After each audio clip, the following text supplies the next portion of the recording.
Le fil de Floriane, le podcast dédié à toutes ces personnes sensibles qui ont parfois l'impression que leur sensibilité est un véritable fardeau dans leur vie quotidienne. Si tu as déjà ressenti la douleur d'être incompris ou incomprise ou jugé à cause de ta sensibilité, ce podcast est fait pour toi. Ici, j'explore avec toi des sujets en lien avec l'hypersensibilité. Et aujourd'hui, j'aborde avec toi la susceptibilité sous tous ses angles, pour t'offrir des conseils pratiques pour mieux la gérer et vivre pleinement avec ta sensibilité. Ta sensibilité est une force, pas un défaut. Le fil de Floriane. Le podcast au fil de l'eau, au fil des mots, à fleur de peau, à fleur des mots. Je suis Floriane Despy, formatrice, coach thérapeute holistique et numérologue. J'accompagne les personnes sensibles à mieux se connaître. J'ai créé 3 programmes, à fleur de soi, à corps de soi et à cœur de soi, pour te reconnecter à toi-même. Alors, plongeons-nous dès à présent sur le sujet du jour que j'ai souhaité aborder avec toi, la susceptibilité versus hypersensible.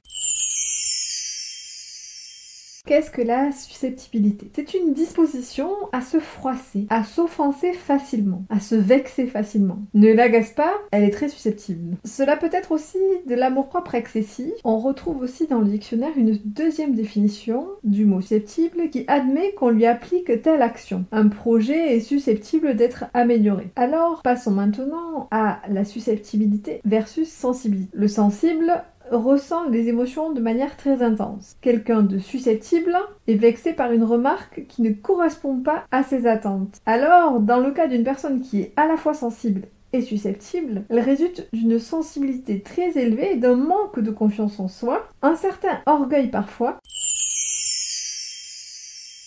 On te critique, on fait un commentaire désagréable, on suggère de changer un aspect de ton comportement. Comment réagis-tu? Tu es vexé, tu t'emportes, tu répliques et t'as une émotion à fleur de peau. Tu prends de plein fouet la remarque et tu te refermes sur toi-même. Tu as presque les larmes au bord des yeux. La susceptibilité des personnes sensibles a des répercussions sur l'estime de soi. Un commentaire déplacé laisserait la plupart d'autres personnes indifférentes, presque insignifiantes, mais pas les hypersensibles. Chaque mot de travers ou chaque regard de biais est ressenti comme une douche glaciale ou un coup de massue. Les personnes susceptibles et hypersensibles souffrent davantage que les autres dans leur estime personnelle. Si on cherche à changer leur façon de faire, si on n'écoute pas leur point de vue. Contrairement aux apparences, elles ne recherchent pas les émotions fortes. Leur réactivité est à la mesure de leur sensibilité. Elles se sentent vulnérables face à une remarque et réagissent en étant susceptibles. Si tu es hypersensible, tu es très sensible aux critiques et aux attaques des autres. Et tu vas te mettre en mode défensif pour te protéger des jugements et des critiques. Mais c'est pas facile pour nous les hypersensibles de réfléchir avec notre tête plutôt qu'avec notre cœur. On ressent avec le cœur. Et parfois, on va mettre du cœur partout.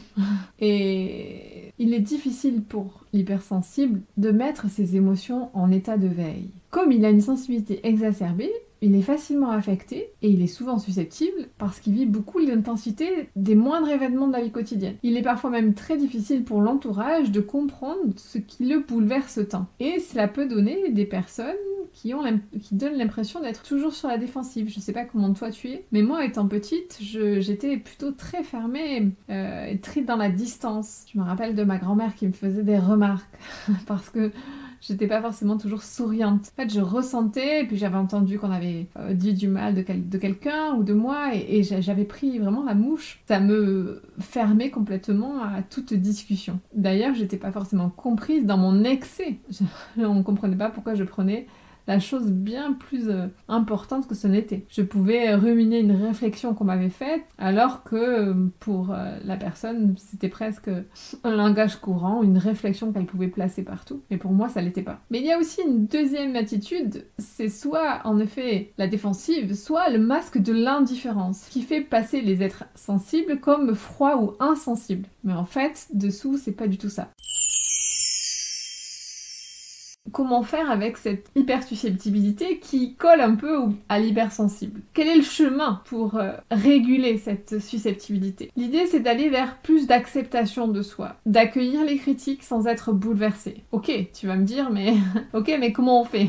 Comment se sentir en sécurité à l'intérieur de toi, sans masque et sans parade? Parce qu'en fait, tu as mis en place des protections depuis toute petite. Parce que être hypersensible, pour toi, c'est être vulnérable. Alors, dès que tu es touché, tu sors la défense. Et la clé la plus importante, c'est d'arriver à te sécuriser toi, dans tes émotions. D'arriver à gérer ces émotions qui viennent à toi, pas de manière à les occulter, mais à les accueillir, à les laisser s'exprimer. Parce que tu es comme un canal qui a des émotions qui viennent raconter un message. C'est pas quelque chose qui est contre toi, c'est quelque chose qui est avec toi. Si ça arrive à un moment, c'est que ça vient te dire quelque chose. Le chemin à faire, c'est d'aller vers la compréhension de ce message. Il est donc forcément préférable de reconnaître sa sensibilité et d'accueillir sa vulnérabilité comme si ça faisait partie de nous et pas vouloir la remettre sur l'autre.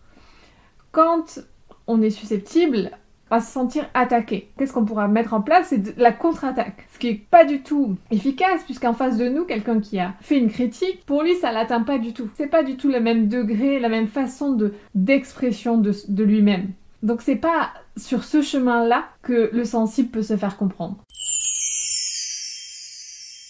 Alors tu vas me dire, Floriane, quels sont les petits conseils que tu peux me donner par rapport à ça, par rapport à cette susceptibilité, que je suis moi-même touchée par cet aspect-là en tant qu'hypersensible. Cette susceptibilité qui s'exprime chez moi, comme chez toi en tant qu'hypersensible. Je vais te donner mes petites clés qui fonctionnent en fonction des jours. Je vais pas te dire que c'est universel. Il y a parfois des énergies extérieures, c'est accueillir ça. Par exemple, nous avons la nouvelle lune demain, aujourd'hui nous sommes le 12-12, donc c'est un portail énergétique, et cette nouvelle lune peut amener chez toi des sensations. Parce que tu es sensible, tu ressens d'autres émotions, des émotions environnantes. Tu peux être beaucoup plus sensible aux effets de la lune. Et donc parfois il peut y avoir des moments où c'est beaucoup plus intense. Ou même si tu appliques ces conseils-là, c'est pas si simple, ou c'est moins simple. Il y a des jours où ce sera plus facile. Alors, mon premier conseil, c'est d'être moins exigeant avec toi-même. Baisse la barre que tu te mets par rapport avec toi, d'être dans cette quête de perfection. Si on te critique, dis-toi souvent que celui qui pointe du doigt quelque chose chez toi, c'est un peu lui-même en fait. J'avais un chaman qui m'a dit: le monde extérieur n'est qu'une fractale de ton monde intérieur. Ça veut dire que ce que je vois chez l'autre, c'est ce que je suis au fond de moi ou c'est ce que je veux pas voir de moi. Donc celui qui t'attaque, celui qui te critique, dis-toi que c'est souvent de lui qui parle. Et tu verras que ça adoucira tout de suite ta réaction. Le deuxième conseil que j'ai envie de te dire, c'est d'adopter une pensée positive sur toi. Prends l'habitude d'avoir des petites mantras, des phrases vibrantes, des phrases positives pour commencer ta journée. Je m'aime, je m'accueille, je m'aime comme je suis. Trouve-toi des mantras qui montent ta vibration. Le troisième conseil, c'est de te recentrer sur toi. Je te dis souvent en tant qu'hypersensible que tu as besoin de solitude, tu as besoin de silence pour t'écouter. Accorde-toi ce moment pour te recentrer. Et encore plus quand tu es face à quelqu'un qui va te faire une critique. Tu peux te mettre je dis souvent, t'élever, mais c'est te recentrer, puis t'élever. Le quatrième conseil, c'est de prendre ton temps avant de riposter. Donc ça revient sur cet élevé, mais vraiment prendre ton temps, regarde-toi et essaie d'observer la scène. Je dis pas que c'est toujours simple, mais un autre conseil que je peux te donner, c'est de trier les informations. Parce que tu as vu la semaine dernière que souvent dans les relations, l'hypersensible a tendance à surinterpréter. Donc, lis bien les informations qui sont dites par la personne. Travaille sur ta communication. Comment passe ton message? Qu'est-ce que la personne a voulu vraiment te dire? Le sixième conseil que je pourrais donner, c'est de laisser décanter. Il faut que se passe le temps. Et puis la journée, l'énergie. Et le lendemain, tu as toute une nouvelle énergie. Et tu vas pas du tout prendre la réflexion de la même manière.